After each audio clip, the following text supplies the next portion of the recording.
we've had such a great morning out here, and it continues. In fact, in just a couple of minutes, we're going to wind up giving away an unbelievable Caribbean vacation. In the meantime, though, I want to show you around Key West a little bit. You know, it's part of the United States, but it really functions like its own country. In fact, it tried to withdraw in the early 80s from the U.S.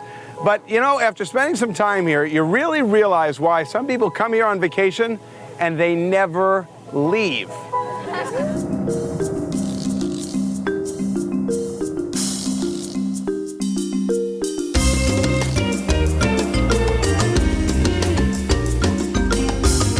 Holds the distinction of being the southernmost point in the continental U.S., as the sign says, and we're just 90 miles from Cuba. Now, to get here, you just take US 1, you travel south until you can't travel south anymore. Thanks very much. It's a pleasure.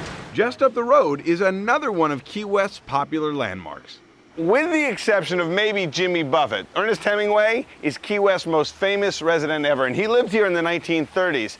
And this is where he wrote books like To Have and Have Not. Now, it's a huge tourist attraction, and you can actually go in and see where he did some of his most prolific work. So he came here to get away so he could be able to write in solitude. Rick Curvan is a Hemingway lookalike and something of an expert on the man he so closely resembles. I think he used to get up early in the morning, right until about 11, and then the rest of the day was social. One way or the other, yeah. Nice job, huh? Not bad at all. Working a couple hours in the morning and then just wasting the rest of the day. Where can you get a job like that? See what's going on all across the country? Hemingway is just one of many creative types over the years who've called Key West home.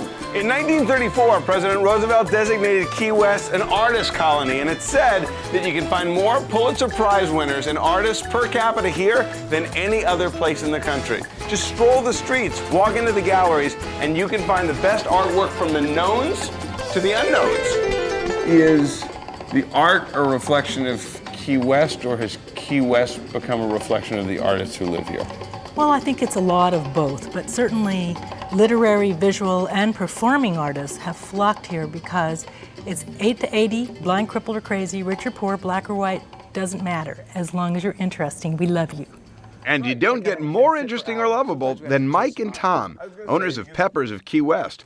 This place is like the Cheers of hot sauces. They sell more than 600 varieties of fiery foods, and a visit here is sure to spice up your stay. Try some. I think you'll like. It'll clear your sinuses. Holy cow. Oh, wait for it. It gets a little hotter. Oh my God. Oh my God. My esophagus. How am I doing there, Kermit? Oh, great. The best place to cool down those burning taste buds? Kermit's Key West Key Lime Shop.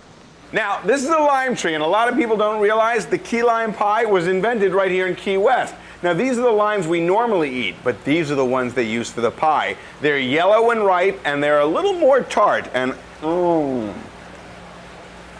you can't substitute a good key lime pie for anything else. And after all of that, you can't leave without taking a ride down the island's most famous strip. The heart of Key West is right here on Duval Street, which runs all the way from the Gulf of Mexico to the Atlantic Ocean. And it's filled with all sorts of shops unique to the area. But the epicenter of it all, right over here, Sloppy Joe's, one of Ernest Hemingway's favorite watering holes.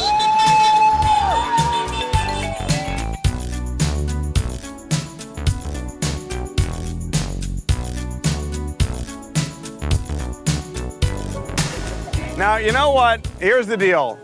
BP has been terrific. We have enough gas to get anywhere we need to in the United States. Winnebago's been great with his 40-foot Winnebago destination. But you know what I'm thinking? Maybe we'll just park it and we'll just move right here to Key West and stop.